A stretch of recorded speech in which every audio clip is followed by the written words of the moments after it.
My dear colleagues and friends, I welcome you to video number 246.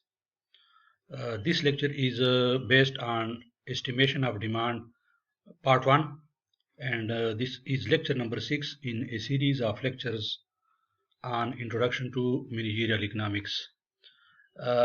Regarding demand estimation, there are some qualitative methods, and these are marketing research approaches to demand estimation. One is consumer surveys, another one is observational research, one is consumer clinics, and one is market experiments. But here I will focus on quantitative estimation of demand. Let us suppose there is 10 years time series data on advertising expenditure and sales revenue, where sales revenue depends upon advertising expenditure. So we will use regression analysis. These are observations of X and Y, where Y is sales revenue in millions dollars and X is um, advertising expenditure, and this is the scatter diagram. This is again the scatter diagram. So how can we use regression analysis?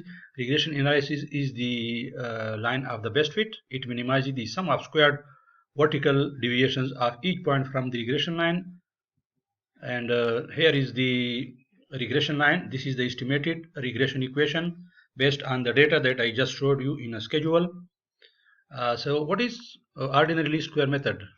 The first equation is the regression model. Yt is the observed y, and this yt hat equals a hat, b hat, xt. This is the estimated, and the difference between the two is equal to residual. So et is the residual. The objective is to determine the slope and intercept that minimizes the sum of square residual. So we would like to estimate this beta naught. This is its formula, and a hat, and this is the formula for the interceptor. Now this is how we calculate b hat and a hat, and a are the answer. You can go through this, and all these answers are here. So a hat is equal to 7.60. This is the intercept, and this is the slope, that is 3.5333. And again, these are the calculations. This is the standard error of the slope estimate. This is standard error of the b hat, and again you can see this is the numerical value of the standard error of the estimate.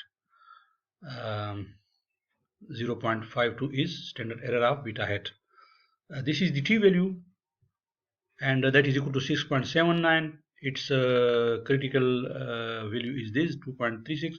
Since this t tabulated is greater than the this t calculated is greater than t tabulated, so we reject the null hypothesis, and the b hat is significant. Decomposition of the sum of square. So total sum of square is equal to explained sum of square divided by unexplained sum of square. Again, this is the regression line. This is the coefficient of determination, explained variation divided by total variation. And if we calculate its value based on that data, then its value is equal to 0.85, and it means that 85% of the variation in sales revenue is explained by advertising expenditure. This is its calculation again. Here is the coefficient of correlation R, and that is equal to 0.92, and that is the square root of the coefficient of determination. So if we take the square root of 0.85, that is equal to 0.92, and it means that there is a positive correlation between sales revenue and advertising expenditure, and that is highly significant. Then we discuss multiple regression analysis in which there are more than one variable. So we have x1, x2 up to xk variables. And let us suppose there are two independent variables. One is advertising x1 and one is quality control, and sales revenue is the dependent variable. This is the regression output in eViews or time series package, and here the C is the constant, and that is equal to 17.94, and its T state is equal to 3.03. So this is significant. This is the coefficient for x1. X1 is advertising expenditure, and it means that if there is 1 million increase in advertising expenditure, sales revenue will increase by 1.87 million, and this is also significant. The t value is 2.66. This is x2, and that is the quality control, and its coefficient is equal to 1.91. its standard error is 0.68 and its t-value is 2.81. So this is also significant. The coefficient of determination r squared is equal to 0.93, and this is adjusted r square, and this r squared means that now 93% of the variation in sales revenue is explained by these two variables. It means that 93% of the variation is explained by the model and some 7% is unexplained. This is F statistic. So the overall model is also significant. And this is the adjusted coefficient of determination. If you know r square, and then we can use this formula to calculate adjusted coefficient of determination. The difference between adjusted and unadjusted coefficient of determination is that adjusted coefficient of determination is adjusted for degrees of freedom. This is a F statistic, and its formula is explained variation divided by k minus 1 whole divided by unexplained variation divided by n minus k. And finally, we can say that F is equal to r square divided by k minus 1 whole divided by 1 minus r square divided by n minus k. Then there are some problems associated with regression analysis. Multicollinearity.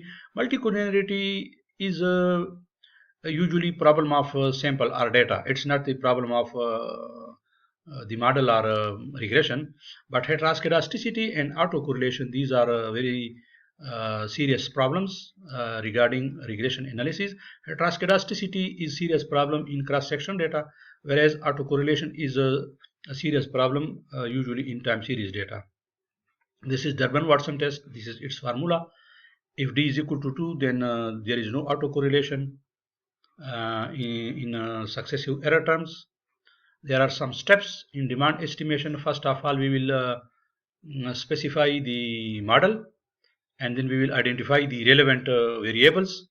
One will be dependent variable, and there will be relevant independent variable. Then we will collect data. Then we will specify function form, whether it will be linear, log, log, or lin log, or reciprocal, or whatever. And then we will estimate the function, and finally we will report the test result and interpret. So this is linear. We see that all the variables are raised to the power 1. These are the power function, and if we take the log on both sides, then we get this model. This is log model. We have logarithm on both sides. This is also known double log model or constant elasticity model. Ladies and gentlemen, this was a brief lecture about demand estimation. As I mentioned, that there are 4 qualitative approaches to demand estimation, but there are also some quantitative techniques or approaches to demand estimation, and the most important one is regression. So in first part, I discussed the linear regression, in which there were only 2 variables. One was dependent and another was independent, and then we used multiple regression analysis. We used 2 explanative variable and 1 dependent variable, and we discussed and interpreted the results. And then we also discussed r squared, adjusted r squared, F statistic, and some problems associated with the regression analysis. I hope you enjoyed watching this video.